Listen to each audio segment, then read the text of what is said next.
Hi everyone, welcome back. By this video, we begin our class for appreciating drama and theatre.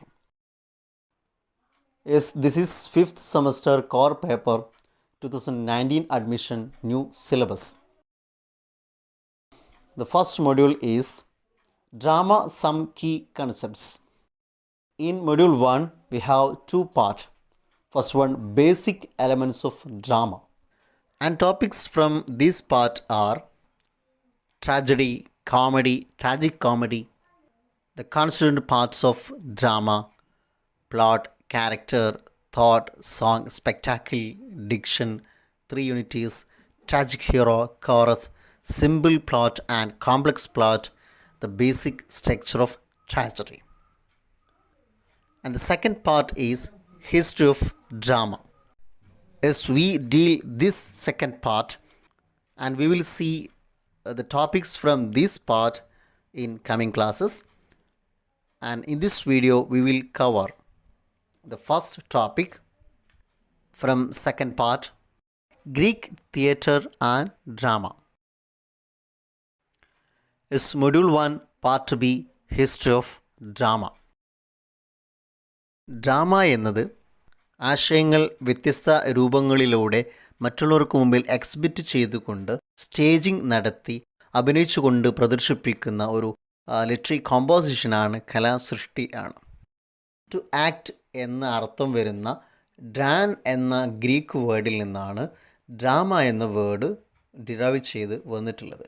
നമുക്കറിയാവുന്നതുപോലെ ഇന്ന് നാം കാണുന്ന video പ്രസൻറ്റേഷനുകൾ, ഡോക്യുമെൻ്ററികൾ, മൂവികളൊക്കെ തന്നെ അതിൻ്റെ ഏറ്റവും പ്രാരംഭ രൂപം എന്നത് ഡ്രാമയാണ്.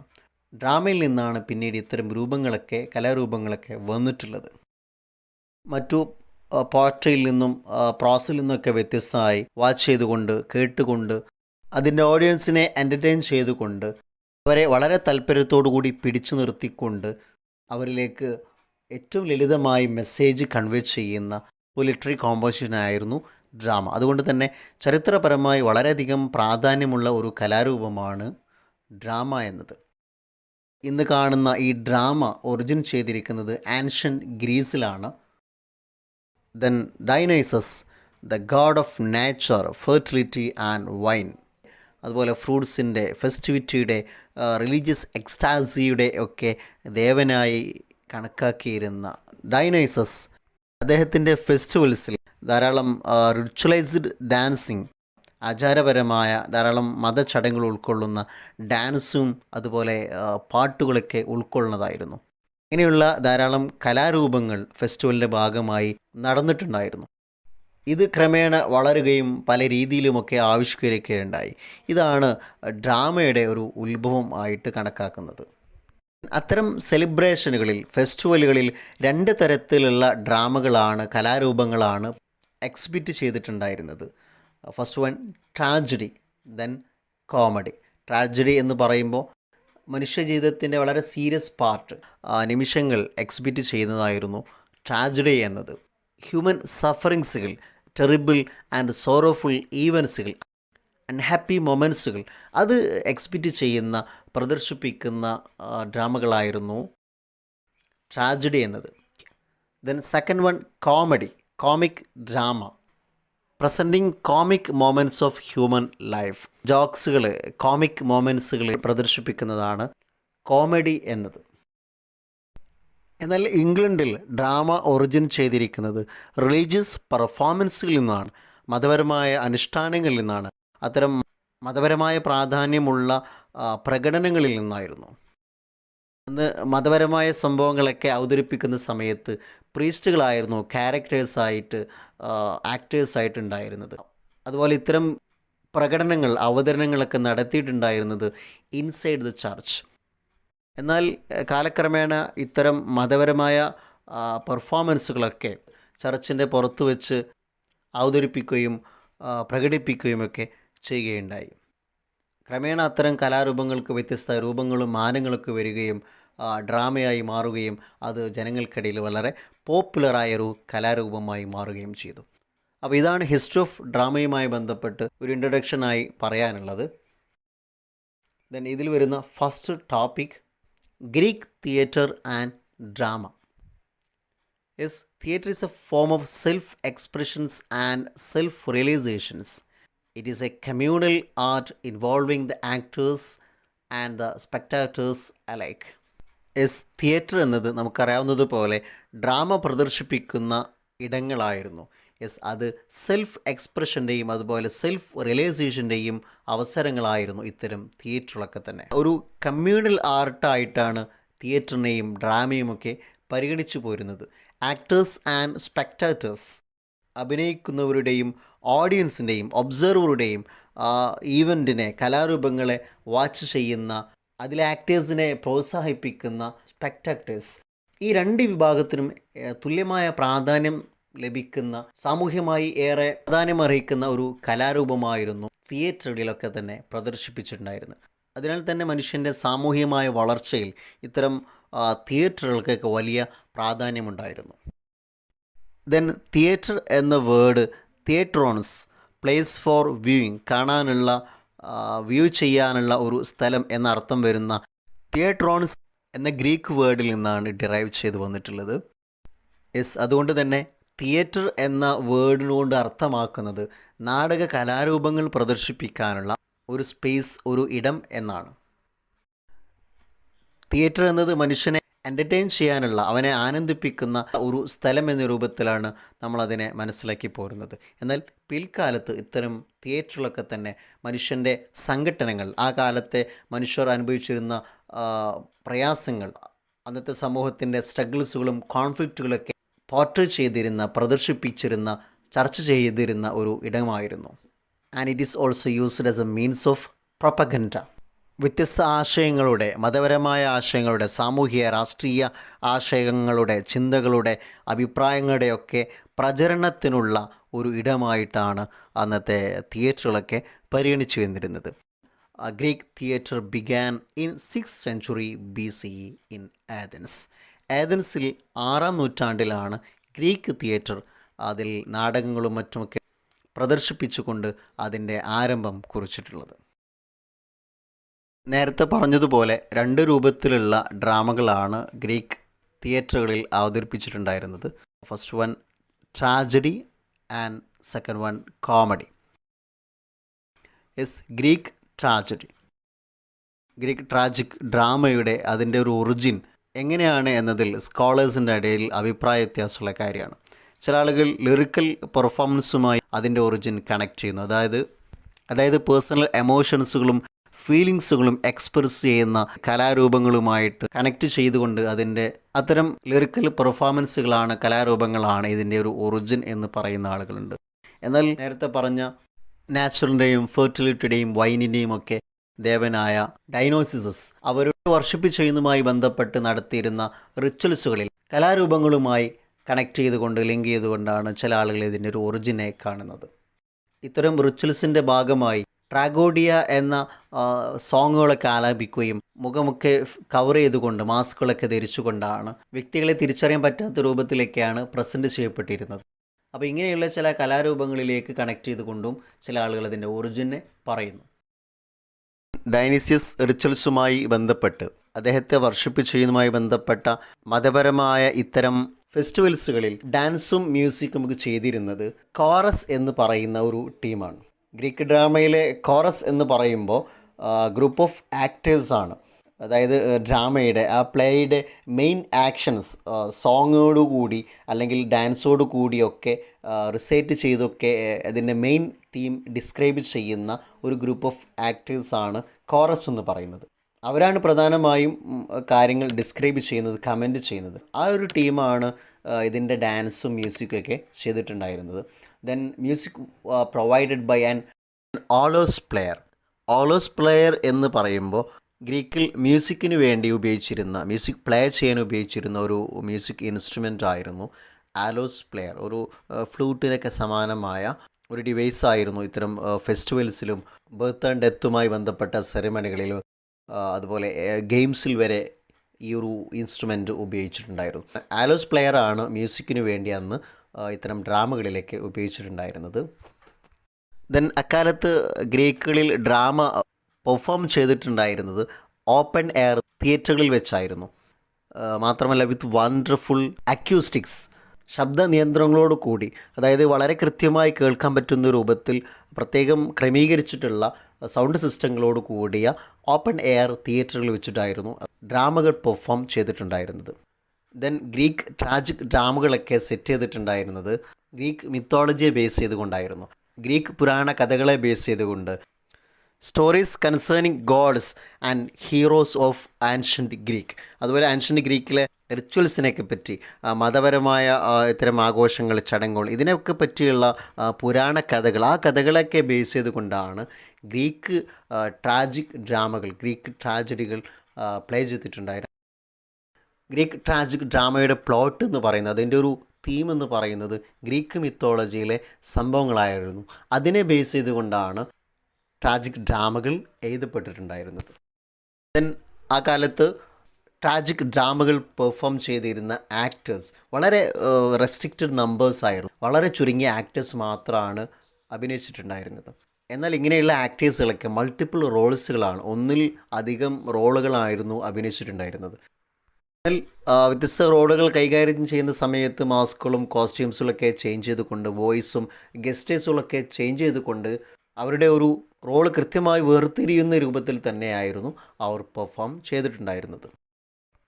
ദെൻ ഏർലി ട്രാജഡികളിൽ ആകെ ഒരു ആക്ടർ മാത്രമാണ് ഉണ്ടായിരുന്നത്. അദ്ദേഹം വ്യത്യസ്ത റോളുകൾ പെർഫോം ചെയ്യുന്ന സമയത്ത് മാസ്കുകൾ ധരിച്ചും കോസ്റ്റ്യൂമുകളൊക്കെ ചേഞ്ച് ചെയ്തുമായിരുന്നു ചെയ്തിട്ടുണ്ടായിരുന്നത്. Allowing him to impersonate gods. അക്കാലത്തെ ഡ്രാമകളിലെ ആക്ടേഴ്സിന് ദൈവത്തെ അനുകരിക്കാൻ, ദൈവത്തിൻ്റെ പ്രതിരൂപണം നടത്താനുള്ള അനുമതി ഉണ്ടായിരുന്നു. സാധാരണഗതിയിൽ മതപരമായി വിലക്കുള്ള കാര്യമാണ് ദൈവത്തിൻ്റെ റോള് അഭിനയിക്കുക എന്നത്. പക്ഷേ ആദ്യകാലങ്ങളിലൊക്കെ ഗ്രീക്ക് ഡ്രാമകളിലൊക്കെ അത് അനുവദിക്കപ്പെട്ടിട്ടുണ്ടായിരുന്നു. ദെൻ ആക്ടേഴ്സിനെ കുറിച്ച് പറയുമ്പോൾ ഡ്രാമ ഒന്നുകൂടി മെച്ചപ്പെടുത്താൻ വേണ്ടി, ഒന്നുകൂടി കളർഫുള്ളാക്കാൻ വേണ്ടി നോൺ സ്പീക്കിംഗ് പെർഫോമേഴ്സ്, ഡയലോഗ് പറയാത്ത ആക്ടേഴ്സും കൂടിയും ഇതിൽ ഉണ്ടായിരുന്നു. അതുകൊണ്ട് തന്നെ ഒരു ഡ്രാമ പെർഫോം ചെയ്യാൻ ഒരുപാട് സാമ്പത്തികമായ ചിലവ് ഉണ്ടായിരുന്നു.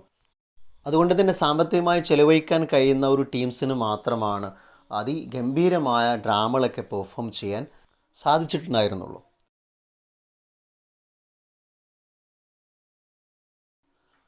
Then competition and celebration. Then അക്കാലത്ത് കോമ്പറ്റീഷൻ്റെയും സെലിബ്രേഷൻ്റെയൊക്കെ ഭാഗമായി ഒരുപാട് ഡ്രാമകൾ പെർഫോം ചെയ്തിട്ടുണ്ടായിരുന്നു. The most famous competition for the performance of tragedy was as a part of a spring festival of Dionysus or the city Dionysia in Athens. ഏറ്റവും famous ആയ competition എന്നത് ഡൈനേസിസ് ഗോഡിനെ വർഷിപ്പ് ചെയ്യുന്നതുമായി ബന്ധപ്പെട്ട, അല്ലെങ്കിൽ city Dionysia in Athens, city ഡൈനോസിയയിൽ നടന്നിരുന്ന spring ഫെസ്റ്റിവലിൻ്റെ ഭാഗമായുള്ള കോമ്പറ്റീഷൻ ആയിരുന്നു. സിറ്റി ഡൈനോസിയ എന്ന് പറയുമ്പോൾ ആൻഷ്യൻ്റ് ആഥൻസിൽ നടന്നിരുന്ന ഒരു ലാർജസ്റ്റ് ഫെസ്റ്റിവലാണ്. ചുരുക്കത്തിൽ ഇങ്ങനെ സെലിബ്രേഷൻ്റെയും കോമ്പറ്റീഷൻ്റെയൊക്കെ ഭാഗമായി ഡ്രാമകൾ പ്രദർശിപ്പിക്കുകയും അതൊക്കെ ജനങ്ങളുടെ ആഘോഷങ്ങളിലും ആരാധനകളിലൊക്കെ ഡ്രാമകൾക്ക് വലിയ പങ്കുണ്ടായിരുന്നു എന്നും നമുക്ക് മനസ്സിലാക്കാം. നാം പറയുന്നത് ഗ്രീക്ക് ട്രാജിക് ഡ്രാമയിലെ പ്രധാനപ്പെട്ട പ്ലേ റൈറ്റ്സുകളെയാണ് ഫേമസ് നാടക രചയിതാക്കൾ. നേരത്തെ നാം പറഞ്ഞ സെലിബ്രേഷൻ്റെയും കോമ്പറ്റീഷൻ്റെയൊക്കെ ഭാഗമായി സാധാരണ ഡ്രാമകൾ എഴുതുന്ന പ്ലേ റൈറ്റ്സുകൾ പിന്നീട് ഫേമസ് റൈറ്റേഴ്സായി മാറുകയാണ് ഉണ്ടാവാറുള്ളത്. അക്കാലത്തെ പ്രധാനപ്പെട്ട ഫേമസ് പ്ലേ റൈറ്റ്സുകൾ 3 ആളുകളായിരുന്നു. അതിൽ ഫസ്റ്റ് വരുന്നത് ഈസ്കലസ്. BC 525 മുതൽ 456 വരെയായിരുന്നു അദ്ദേഹത്തിൻ്റെ ജീവിതം. ഡ്രാമയിൽ പ്രധാനമായി അദ്ദേഹത്തിൻ്റെ കോൺട്രിബ്യൂഷൻ എന്നത് ഇന്നോവേഷൻ ആയിരുന്നു. ഒരുപാട് പുതുമയുള്ള രീതികൾ അദ്ദേഹം നാടകത്തിൽ ആവിഷ്കരിച്ചിട്ടുണ്ടായിരുന്നു. ദെൻ ആഡിങ് സെക്കൻഡ് ആക്ടർ, ഒരു സെക്കൻഡ് ആക്ടറിനെ ആഡ് ചെയ്തിട്ടുണ്ടായിരുന്നു. ആൻഡ് മോർ ഡയലോഗ്സ്, അതുപോലെ ആക്ടേഴ്സ് ധാരാളം ഡയലോഗ് പറയുന്ന രീതിയൊക്കെ അദ്ദേഹത്തിൻ്റെ സംഭാവനയാണ്. And even creating sequels. Sequel എന്ന് പറയുമ്പോൾ നെക്സ്റ്റ് പാർട്ട്, അതിൻ്റെ ഒരു കണ്ടിന്യൂഷൻ എന്ന രൂപത്തിൽ വരുന്ന ഭാഗങ്ങൾ. മുമ്പ് അവതരിപ്പിച്ചിരുന്ന ഡ്രാമയുടെ നെക്സ്റ്റ് പാർട്ട് അവതരിപ്പിക്കുന്ന രീതിയൊക്കെ അദ്ദേഹത്തിൻ്റെ കോൺട്രിബ്യൂഷൻ ആയിരുന്നു. And it also portrait events in earlier works. നേരത്തെ മുമ്പ് അവതരിപ്പിച്ച ഡ്രാമയിലെ പ്രധാനപ്പെട്ട സംഭവങ്ങളൊക്കെ പോർട്രേ ചെയ്യുകയും ഇതിൻ്റെ ഒരു ഭാഗമായിരുന്നു. Next another famous playwright is Sophocles. BC 496 മുതൽ 406 വരെയാണ് അദ്ദേഹത്തിൻ്റെ ഒരു life period. He was extremely popular and added a third actor to the performance as well as a painted scenery. അപ്പോൾ പെയിൻറ്റ് ചെയ്ത മനോഹരമായ സീനറികളൊക്കെ ഡ്രാമയുടെ ഭാഗമായി കൊണ്ടുവന്നു. കൂടുതൽ കളർഫുള്ളാക്കുന്ന ഭംഗിയാക്കുന്ന ഒരു രീതിയൊക്കെ സോഫോക്ലസിൻ്റെ കോൺട്രിബ്യൂഷനാണ്. അതുപോലെ തേർഡ് ആക്ടറിനെ പെർഫോമൻസിൻ്റെ ഭാഗമായി കൊണ്ടുവന്നതും ഇദ്ദേഹത്തിൻ്റെ കോൺട്രിബ്യൂഷനായിരുന്നു. Another famous playwright is Euripides. BC 484 മുതൽ 407 വരെയായിരുന്നു. Then he was celebrated for his clever thoughts. വളരെ പവർഫുൾ സെൻറ്റൻസുകൾ, ബുദ്ധിപൂർവമായ കൗശലമുള്ള സെൻറ്റൻസുകളായിരുന്നു, ഡയലോഗ്സുകളായിരുന്നു അദ്ദേഹത്തിൻ്റെ ഡ്രാമകളിൽ ക്യാരക്ടേഴ്സ് ഉപയോഗിച്ചിട്ടുണ്ടായിരുന്നത്. അതുപോലെ റിയലിസം അദ്ദേഹത്തിൻ്റെ കോൺട്രിബ്യൂഷനായിരുന്നു. റിയലിസം നമുക്കറിയാവുന്നതുപോലെ ലിറ്റററി മൂവ്മെൻ്റ് ആണ്. സമൂഹത്തിൽ നടക്കുന്ന പ്രധാനപ്പെട്ട വിഷയങ്ങളെ ഡ്രാമയിൽ ആവിഷ്കരിക്കുക. ഫാൻസി കഥകൾക്ക് പകരം റിയൽ സംഭവങ്ങളെ, അതിനോട് പൊരുത്തപ്പെടുന്ന സംഭവങ്ങളെ ഡ്രാമയിൽ കൊണ്ടുവരിക എന്നതും യൂറിപ്പിഡസിൻ്റെ കോൺട്രിബ്യൂഷനായിരുന്നു. And habit of posing awkward question to the ഓഡിയൻസിനോട് വളരെ കുഴപ്പം പിടിച്ച, കൺഫ്യൂസ്ഡായ ചോദ്യങ്ങൾ ചോദിച്ചുകൊണ്ട് അവരെ കൂടെയൊക്കെ ചിന്തിപ്പിക്കുന്ന തോട്ട് പ്രൊവോക്കിംഗ് ട്രീറ്റ്മെൻറ്റൊക്കെ ആയിരുന്നു അദ്ദേഹത്തിൻ്റെ ഒരു കോൺട്രിബ്യൂഷൻ.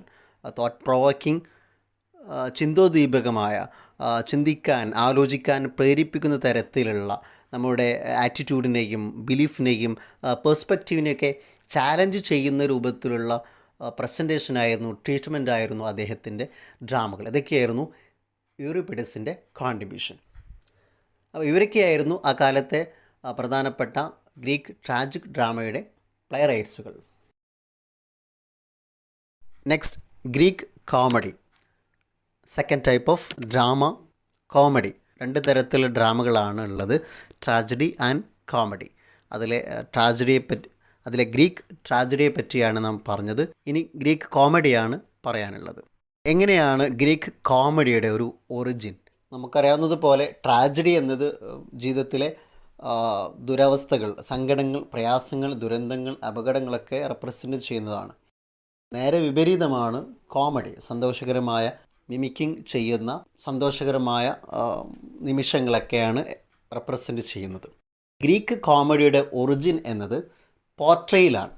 മൺപാത്രങ്ങളിലൊക്കെ പെയിൻറ്റിങ് നടത്തുന്ന ഒരു രീതി ഗ്രീക്കിലുണ്ടായിരുന്നു. അതായത് അതിൻ്റെയൊക്കെ പെയിൻറ്റിങ്സിൽ മനുഷ്യൻ ഹോഴ്സായി, മറ്റു മൃഗങ്ങളുടെ രൂപത്തിലൊക്കെ ഡ്രസ്സ് ചെയ്തുകൊണ്ട് അങ്ങനെയുള്ള പെയിൻറ്റിങ്സിലൊക്കെ ഉണ്ടായിരുന്നു. സാറ്റയർ എന്ന് പറയുമ്പോൾ രാക്ഷസന്മാരുടെ അല്ലെങ്കിൽ അനിമലിൻ്റെ സ്കിന്നുകളിൽ പ്രത്യക്ഷപ്പെടുക. ഇപ്പോൾ നമ്മുടെ പുലിക്കളിയൊക്കെ ഇതിനൊരു എക്സാമ്പിളായിട്ട് നമുക്ക് പറയാം. അതുപോലെ എക്സാഗ്രേറ്റഡ് കോസ്റ്റ്യൂമുകൾ ഉപയോഗിച്ചുകൊണ്ടുള്ള ഡാൻസേഴ്സും ഈ പോർട്രേയുടെ ചിത്രങ്ങളിൽ, പെയിൻറ്റിങ്സിലൊക്കെ ഉണ്ടായിരുന്നു. അതാണ് ഗ്രീക്ക് കോമഡിയുടെ ഒറിജിൻ എന്നാണ് പറയപ്പെടുന്നത്. ഗ്രീക്ക് കോമഡിയുടെ സോഴ്സിനെ കുറിച്ചും മറ്റു ചില അഭിപ്രായങ്ങൾ കൂടിയുണ്ട്. ആർച്ചിലോക്കസിൻ്റെ പോയംസിൽ നിന്നാണ് എന്നതാണ്. BC 7th സെഞ്ച്വറിയിൽ ജീവിച്ച ആർച്ചിലോക്കസ് എന്ന ക്ലാസിക്കൽ ഗ്രീക്ക് പോയറ്റ്, അദ്ദേഹത്തിൻ്റെ പോയംസിൽ നിന്നാണ്. അതായിരുന്നു ഗ്രീക്ക് കോമഡിയുടെ സോഴ്സ് എന്നതാണ്. അതുപോലെ തന്നെ ഹിപ്പോനാക്സിൻ്റെയും പോയംസിൽ നിന്ന്. ഹിപ്പോനാക്സ് BC 6th സെഞ്ച്വറിയിൽ ഗ്രീക്കിൽ ജീവിച്ച മറ്റൊരു ആൻഷ്യൻ്റ് ഗ്രീക്ക് പോയറ്റാണ്. അദ്ദേഹത്തിൻ്റെ പോയംസിലൂടെ വൾഗർ സൈഡ് ഓഫ് ലൈഫ്, മനുഷ്യജീവിതത്തിലെ വളരെ മോശപ്പെട്ട ജീവിതം അല്ലെങ്കിൽ അതിനൊക്കെ പരിഹസിക്കുന്ന രൂപത്തിലുള്ള വരികളായിരുന്നു അദ്ദേഹത്തിൻ്റെ പോയംസുകൾ. അദ്ദേഹത്തിൻ്റെ പോയംസുകളും ഗ്രീക്ക് കോമഡിയുടെ സോഴ്സ് ആയിരുന്നു എന്നതാണ്. ദെൻ ഒരു തേർഡ് ഒപ്പീനിയൻ, മൂന്നാമതൊരു അഭിപ്രായം, ഗ്രീക്ക് കോമഡിയുടെ ഒരു ഒറിജിൻ എന്നത് ഫാലിക് സോങ്ങുകളാണ് എന്നതാണ്. അരിസ്റ്റോട്ടലിനെ പോലത്തെ ആളുകൾക്ക് അഭിപ്രായപ്പെടുന്നത് ഇങ്ങനെയാണ്. പ്രധാനമായും ഈ ഫാലിക് സോങ്ങുകൾ പാടിയിരുന്നത് നേരത്തെ നാം പരിചയപ്പെട്ട ഡൈനേസസ് എന്ന ഗോഡിൻ്റെ വർഷിപ്പുമായി ബന്ധപ്പെട്ട ഫെസ്റ്റിവൽസിലായിരുന്നു. അപ്പോൾ ഇങ്ങനെ മൂന്ന് അഭിപ്രായങ്ങളാണ് ഗ്രീക്ക് കോമഡിയുടെ ഒറിജിനെ സംബന്ധിച്ച് ഉള്ളത്.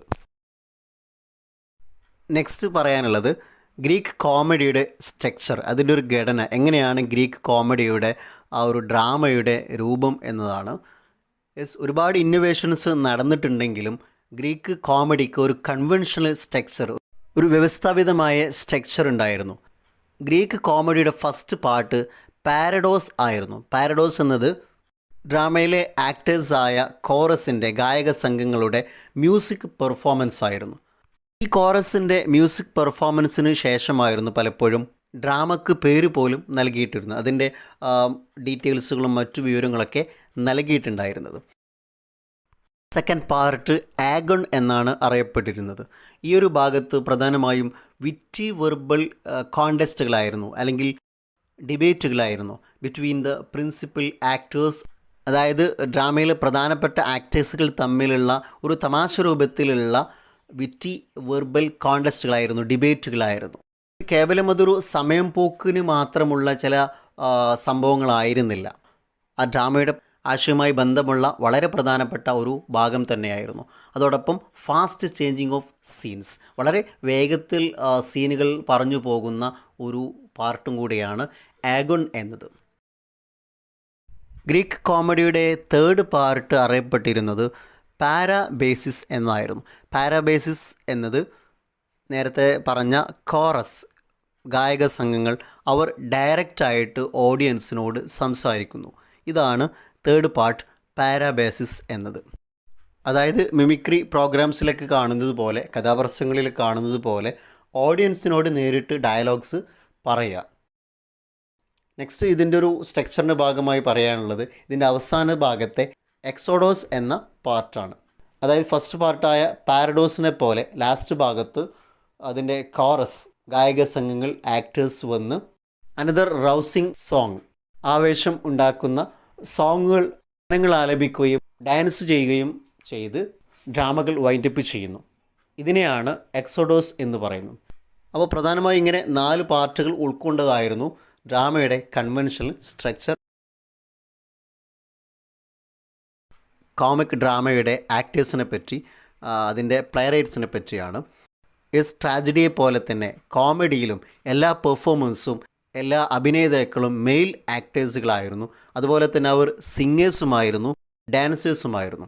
അപ്പോൾ എല്ലാ ആക്ടേഴ്സും പാടുകയും ഡാൻസ് ചെയ്യുകയും ഒക്കെ ചെയ്ത് അഭിനയിച്ചുകൊണ്ടാണ് ട്രാജഡിയിലും കോമഡിയിലൊക്കെ അന്ന് പെർഫോം ചെയ്തിട്ടുണ്ടായിരുന്നത്. ദെൻ കോമഡിയിൽ പ്രധാനമായും ഒരു സ്റ്റാർ പെർഫോമർ ഉണ്ടാവും. അതുപോലെ അദ്ദേഹത്തെ സപ്പോർട്ട് ചെയ്യുന്ന മറ്റു 2 ആക്ടേഴ്സുകളും ഉണ്ടായിരുന്നു. ഇവരാണ് ആ ഡ്രാമയുടെ പ്രധാനപ്പെട്ട എല്ലാ ഡയലോഗ്സുകളും പറയുക. ഇപ്പോൾ നമ്മുടെ കഥാപ്രസംഗങ്ങളിലൊക്കെ കാണുന്നത് പോലെ പ്രധാനപ്പെട്ട ഒരു പെർഫോമർ പാട്ടുപാടിയും അദ്ദേഹത്തിനെ സപ്പോർട്ടൊക്കെ ചെയ്യുന്ന മറ്റു ആക്ടേഴ്സ്. അപ്പോൾ ഇതായിരുന്നു അതിലെ പ്രധാനപ്പെട്ട ആക്ടേഴ്സ്. നെക്സ്റ്റ് ആ കാലത്തെ പ്രധാനപ്പെട്ട കോമിക് പ്ലെയറൈറ്റ്സുകൾ ആരൊക്കെയായിരുന്നു? The most famous comedy playwrights were Aristophanes and Menander. BC 460 മുതൽ 380 വരെ ജീവിച്ചിരുന്ന അരിസ്റ്റോഫനസ്, ആൻഷ്യൻ്റ് ആഥൻസിലെ കോമഡി റൈറ്റർ ആയിരുന്നു Aristophanes. He also known as father of comedy and also the prince of ancient comedy എന്നൊക്കെ അറിയപ്പെടുന്നുണ്ട്. അതുപോലെ BC 342 മുതൽ 291 വരെ ജീവിച്ച another famous comedy play writer ആയിരുന്നു മൊനാൻഡർ. അദ്ദേഹം ഏകദേശം 108 കോമഡികൾ ആ കാലത്ത് തന്നെ എഴുതിയിട്ടുണ്ട് എന്നാണ് പറയപ്പെടുന്നത്. അതുപോലെ ഫെസ്റ്റിവൽസിലൊക്കെ ധാരാളം പ്രൈസുകൾ നേടിയിട്ടുള്ള ഒരു കോമഡി പ്ലേ റൈറ്റാണ് മൊനാൻഡർ. അവർ work frequently poked fun at politicians, philosophers and fellow artist. ഇപ്പോൾ പൊളിറ്റീഷ്യനെയും ഫിലോസഫേഴ്സിനെയും അതുപോലെ തന്നെ സഹ ആർട്ടിസ്റ്റുമാരെയും ഒക്കെ പോക്ക് ഫൺ അറ്റ്, പരിഹസിക്കുക, കളിയാക്കുക, ഒരു നല്ല പ്രയോഗമാണ്, നോട്ട് ചെയ്യുക. അവരെയൊക്കെ പരിഹസിച്ചിരുന്നു ഇവരുടെ വർക്കിലൂടെ. നെക്സ്റ്റ് നമുക്ക് പറയാനുള്ളത് ന്യൂ കോമഡി. ഗ്രീക്ക് കോമഡി പറയുമ്പോൾ അതിൻ്റെ ചേർത്ത് പറയേണ്ട ഒന്നാണ് new comedy and old comedy. ഇപ്പോൾ നാം പരിചയപ്പെട്ട ആൻഷ്യൻ്റ് ഗ്രീക്കിലെ ഫേമസ് കോമിക് പ്ലേ റൈറ്റായ മെനേൻഡർ, അദ്ദേഹമാണ് ന്യൂ കോമഡി എന്ന ആശയത്തിൻ്റെ ഉപജ്ഞാതാവായിട്ട് കണക്കാക്കപ്പെടുന്നത്. അദ്ദേഹം ഡ്രാമയിൽ ഒരു ഡിഫറെൻ്റ് വേർഷൻ അവതരിപ്പിക്കുകയും അത് പിന്നീട് ന്യൂ കോമഡി എന്ന പേരിൽ അറിയപ്പെടുകയാണ് ഉണ്ടായത്. സോ അതുകൊണ്ട് തന്നെ അതിനു മുമ്പുള്ള ഡ്രാമകളൊക്കെ, കോമിക് പ്ലേകളൊക്കെ become known as old comedy.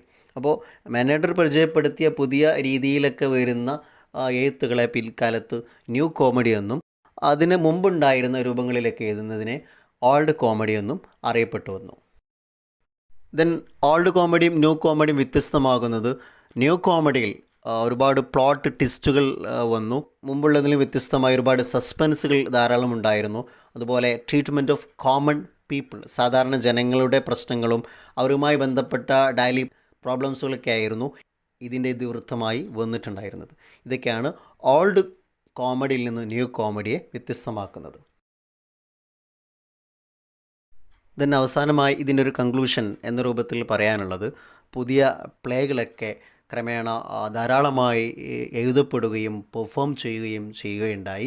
അതോടൊപ്പം ആക്ടേഴ്സിൻ്റെ ഗിൽഡുകൾ, അവരുടെ തൊഴിൽ സംഘങ്ങൾ, സമാജങ്ങൾ, ട്രൂപ്പുകളൊക്കെ 3-ാം നൂറ്റാണ്ടിലും അതിനെ തുടർന്നൊക്കെ രൂപീകരിക്കുകയും അതിനെ തുടർന്ന് ഒരുപാട് മൊബൈലിറ്റി ഓഫ് പ്രൊഫഷണൽ ട്രൂപ്സ്, സഞ്ചരിക്കുന്ന ഒരു സ്ഥലത്ത് മറ്റൊരു സ്ഥലത്തേക്ക് ഇങ്ങനെ സഞ്ചരിച്ചുകൊണ്ട് പ്രോഗ്രാമുകൾ, ഡ്രാമകൾ അവതരിപ്പിക്കുന്ന ട്രൂപ്പുകളും ടീമുകളൊക്കെ വളർന്നു വരികയുണ്ടായി. ക്രമേണ തിയേറ്ററുകളും ഡ്രാമകളൊക്കെ വികസിക്കുകയും ഗ്രീക്കിൽ നിന്ന് ലോകത്തിൻ്റെ വിവിധ ഭാഗങ്ങളിലേക്ക് ഡ്രാമകളും തിയേറ്ററുകളും അതിൻ്റെ പ്രചാരങ്ങളൊക്കെ എത്തുകയും ചെയ്തു. അങ്ങനെ ലോകത്തിൻ്റെ വ്യത്യസ്ത ഭാഗങ്ങളിലേക്ക് ഒരുപാട് തിയേറ്ററുകളൊക്കെ സ്ഥാപിക്കുകയും ഡ്രാമകളൊക്കെ നിരന്തരമായി അവതരിപ്പിക്കുകയും ജനങ്ങളുടെ എൻ്റർടൈൻമെൻറ്റിൻ്റെ ഭാഗമായി ഡ്രാമകളൊക്കെ വളരെ പോപ്പുലറായി മാറുകയും ചെയ്തു. അതുപോലെ ഈ ഒരു നൂറ്റാണ്ടിലെ ജനതയെപ്പോലും തിയേറ്റർ ഓഡിയൻസിനെ പോലും ഇൻസ്പയർ ചെയ്യുന്ന രൂപത്തിലായിരുന്നു 5-ാം നൂറ്റാണ്ടിലെ ഡ്രാമകളും ആ കാലത്തെ തിയേറ്ററുകളും ഒക്കെ ഉണ്ടായിരുന്നത്. പ്രധാനമായി അവരുടെ timeless examination of universal themes, അവർ ചർച്ച ചെയ്തിട്ടുണ്ടായിരുന്ന വിഷയങ്ങൾ, അതിൻ്റെ ഡ്രാമകളുടെ തീമുകളൊക്കെ എക്കാലത്തേക്കും മനോഹരമായിരുന്നു, ആകർഷണീയത ഉള്ളതായിരുന്നു. അപ്പോൾ ഓക്കെ, ഇതാണ് നമ്മുടെ ഈ ഒരു അപ്രീഷിയേറ്റിംഗ് ഡ്രാമ ആൻഡ് തിയേറ്റർ എന്ന 5th സെമ്മിലെ ഈ ഒരു പേപ്പറിലെ first module drama some key concept എന്നതിലെ സെക്കൻഡ് പാർട്ടായ ഹിസ്റ്ററി ഓഫ് ഡ്രാമ, അതിലെ ഫസ്റ്റ് ടോപ്പിക്കാണ് നമ്മൾ ചർച്ച ചെയ്തത്, ഗ്രീക്ക് തിയേറ്റർ ആൻഡ് ഡ്രാമ. അപ്പോൾ ഓക്കെ, ഇതിൻ്റെ നെക്സ്റ്റ് ടോപ്പിക്സുകളൊക്കെ അടുത്ത വീഡിയോയിൽ നമുക്ക് പറയാം. അപ്പോൾ okay, thank you, have a nice day.